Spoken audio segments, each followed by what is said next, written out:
Damn you, ICP. You planted this idea in my head, then you up and left us. I'm sure that you're still around, chuckling at all of the people recreating your idea. Excitingly, I decided to create my own. I threw together a Raspberry Pi 3, a hard drive, PC speakers, and a 14-inch monitor that I'd torn down years ago for some old, forgotten project. I took a simpler approach, using VLC to play Winamp playlists, which have the ability to start and stop videos at second timestamps, which is great for commercial breaks. There's no lag between stopping one video and starting another. In fact, I sometimes put a 1-second black screen video between certain shows, like music videos. In the beginning, there was only one channel, Rex TV. It was all of the shows from the 80s to the early aughts that I loved the most. The commercials were mostly from the 90s and reminded me of coming home from high school in the afternoon. I had no idea how I was going to implement the ability to change channels, but I knew how I wanted to make it look like a TV. I 3D printed a faceplate in sections and glued them together, taking into account that there would eventually be a channel knob. I knew that I was going to use the Pi's GPIO pins, but didn't yet know how I was going to do that. I also replaced the PC speakers with one containing a front volume knob. I even customized the faceplate with my favorite channel's logo. Originally, the entire TV just ran on PHP and Linux's native cron tab. The TV connected to my home network, and I did all of the work remotely. From a web interface, I populated the database of videos. Cron tab ran small bash scripts throughout the day to start and close web pages natively that created a playlist for the day using information from the database. These ran in the background, with VLC always staying in the foreground. I soon took a break and focused on collecting shows, movies, commercials, and bumpers for the programming blocks that I wanted to use. I left the TV running in my den for months, slowly noticing bugs and resolving them. I converted all of the videos to DivX format. I know it's old, but that's the point. The Raspberry Pi and VLC loads and plays them easily with no slowdown. Virtual Dub is free and converts videos easily and quickly. The files might not be as compressed as MP4 or MKV, but I started with a 2 terabyte drive and have since doubled that. I'll let this play out so you can see how it enters into Toonami and then into the first show of that program. Collection of animal stickers and the Tiger Poster. So order Zoo Books today and send learning and fun to a child you love. To order 12 fascinating issues of Zoo Books for $19.95, call 1-800-441-2400. When you call, we'll include the bonus element issue stickers and Tiger Poster with your order. Call 1-800-441-2400. You must be 18 years old and to call.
Hey, paisanos! It's the Super Mario Brothers Super Show! With the Mario Brothers and plugins again. I knew a little bit of Python when I started, but to say that I learned a lot more during this project is an understatement. I had to use Python to properly use the Raspberry Pi's GPIO pins, and I need to use those to change the channels. I used 10 of the input pins, plus a common. Then I got to work. I 3D printed a faceplate for the tuner knob and was ready to start coding in a new language. When the TV boots, it starts a single Python script that checks what channel is currently tuned in. Then it does the math and creates the playlist that it should be showing. Every second, it checks the status of that tuner knob. If the channel changes, it checks the time, creates a new playlist, and starts playing it. All of this only takes a second or two.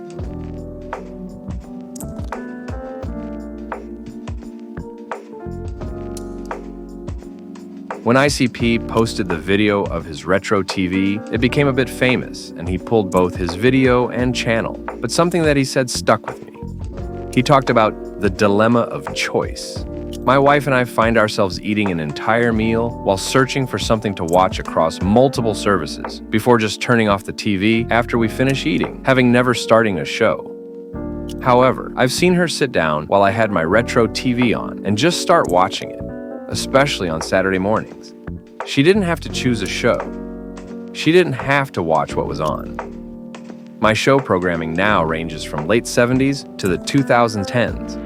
Basically anything that's already 4:3 ratio or can be converted without too much loss. I also threw in a dedicated movie channel and MTV, as it used to be. YouTube has a treasure trove of music videos and commercials. If you look, you'll find various methods of getting these onto your computer. I don't want to get into any trouble explaining any more than that. Different types of movies and commercials air at different times of the year to go along with holidays and seasons. The Raspberry Pi connects to my home network mainly to get the correct time. Eventually I'll look into a clock battery board, but then you can log in if needed and change programming schedules.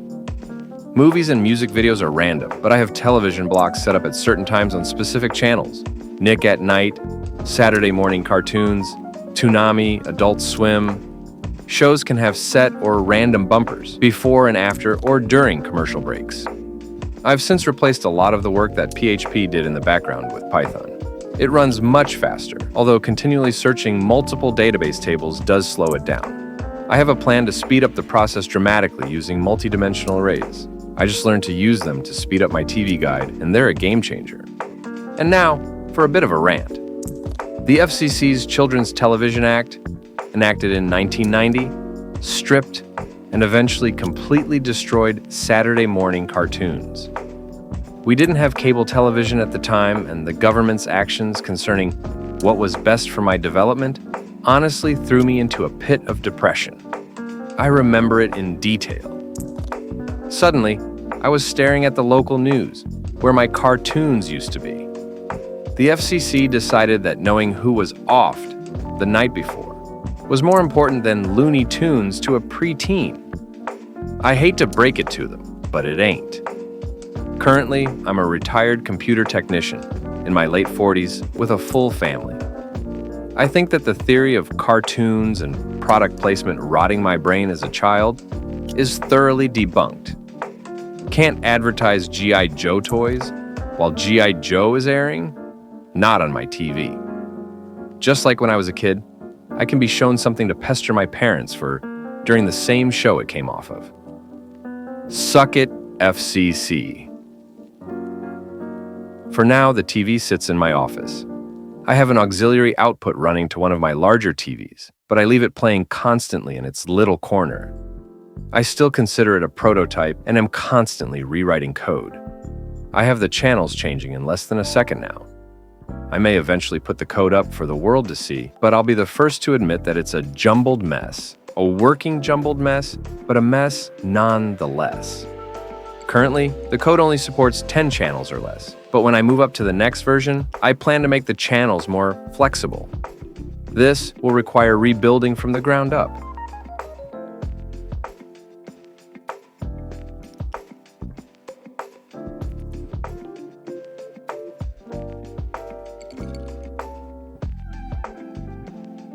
Since the prototype was such a success, I've began a second version.